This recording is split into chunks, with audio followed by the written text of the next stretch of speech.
மத்திய அரசு மீது முதல்வர் ஸ்டாலின் வெறுப்பு அரசியலை அரங்கேற்றுவதாக எல் முருகன் குற்றம் சாட்டியுள்ளார். திமுக ஆட்சியில் பல லட்சம் கோடி ஊழல் நடப்பதாகவும் இது ஒரு குடும்ப ஆட்சி என்றும் விமர்சித்துள்ள அவர் 2026 தேர்தலில் திமுக தூக்கி எறியப்படும். மத்திய அரசை எதிர்த்து பேசி சொந்த கட்சிக்காரர்களிடம் ஸ்டாலின் கைத்தட்டல் வாங்கிவிடலாம். ஆனால் தமிழக மக்களிடம் அவரால் வாக்குகளை வாங்க முடியாது என மத்திய இணையமைச்சர் எல் முருகன் தெரிவித்துள்ளார். இது தொடர்பாக அவர் எல் முருகன் வெளியிட்டுள்ள அறிக்கையில், மாமல்லபுரத்தில் திமுக நிர்வாகிகள் கூட்டத்தில் பேசிய முதல்வர் மு.க. ஸ்டாலின் மத்திய அரசு மீதும் பாஜக மீதும் வழக்கம் போல் வன்மத்தை கக்கியுள்ளார். ஜிஎஸ்டி, தேசிய கல்விக் கொள்கை, நீட் தேர்வு என மத்திய அரசு தொல்லை கொடுப்பதாக வெறுப்பு அரசியலை அரங்கேற்றிருக்கிறார். வடக்கு, தெற்கு மற்றும் டெல்லி, சென்னை என்று பிரிவினை பேசி விஷத்தை பரப்பி திமுக மீது கடும் கோபத்தில் இருக்கும் தமிழக மக்களை திசை திருப்ப முடியுமா என கனவு காண்கிறார். மத்திய அரசை எதிர்த்து பேசி சொந்த கட்சிக்காரர்களிடம் ஸ்டாலின் கைத்தட்டல் வாங்கிவிடலாம். ஆனால் தமிழக மக்களிடம் அவரால் வாக்குகளை வாங்க முடியாது.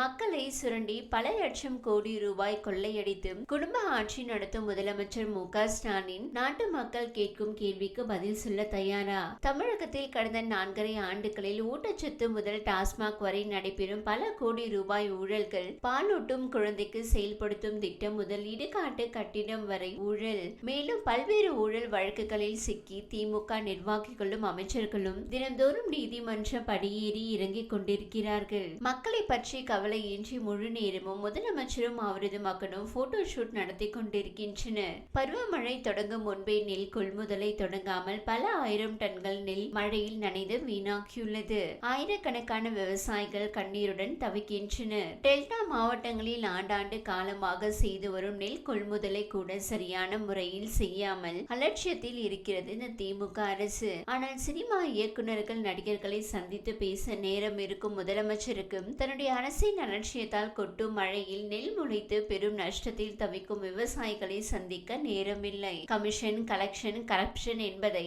ஆட்சியின் குறிக்கோளாக கொண்டு திமுகவினர் செயல்படுகின்றனர். மீதம் இருக்கும் 6 மாத காலத்திற்குள் மிச்சம் மீதி இருப்பதையும் சுருட்டிவிட வேண்டும் என இவர்கள் துடிக்கின்றனர். PM ஸ்ரீ திட்டத்தை இடதுசாரி கட்சிகள் ஆளும் கேரள மாநிலம் கூட ஏற்று செயல்படுத்த முன்வந்துள்ளது. ஆனால் இந்த திட்டத்தை செயல்படுத்த கூடாது என முதலமைச்சர் மு.க. ஸ்டாலின் விடாப்பிடியாக இருக்கிறார். இதனால் இழப்பு தமிழக மக்களுக்கு தான். சொந்த குடும்பம் குதூகலமாக வாழ்ந்தால் போதும், தமிழக மக்கள் எக்கேடு கேட்டாலும் பரவாயில்லை என இன்னும் திமுகவினரிடம் மக்கள் நலனை எப்படி எதிர்பார்க்க முடியும்? ஒரு குடும்பம் வளம் செழித்து வாழ்வதற்காக தமிழக மக்கள் நாள்தோறும் சொல்லொன்னா துயரத்தில் தவிக்க வேண்டுமா என அதிமுகவின் நிறுவனர் அமரர் எம்ஜிஆர் அவர்கள் அப்போதைய முதலமைச்சர் கருணாநிதி அவர்களை பார்த்து கேள்வி கேட்டார். அது இன்றைக்கும் பொருத்தமாக இருக்கிறது. ஒரு குடும்பம் நடத்தும் மன்னர் ஆட்சியின் கீழ் ஒட்டுமொத்த தமிழகமும் கண்ணீர் வடித்துக் கொண்டிருக்கிறது. இவர்கள் கொள்ளையடித்த பணத்தை வைத்து தமிழகத்தில் எத்தனையோ மக்கள் நலத்திட்டங்களையும் உள்கட்டமைப்பு பணிகளையும் செய்துவிடலாம். இவர்கள் தமிழக மக்களை சுரண்டி கொள்ளையடித்த பணத்தை வைத்து தமிழ்நாட்டின் மொத்த கடனையும் அடைத்து விடலாம். முதலமைச்சர் ஸ்டாலின் குடும்பமும் அவர்களின் சேவகர்களாக இருக்கும் குட்டி ஜமீன்தாரர்களின் குடும்பங்களும் கொள்ளையடித்து பல லட்சம் கோடியை சுருட்டுவதுதான் திருட்டு திராவிட மாடல் ஆட்சி.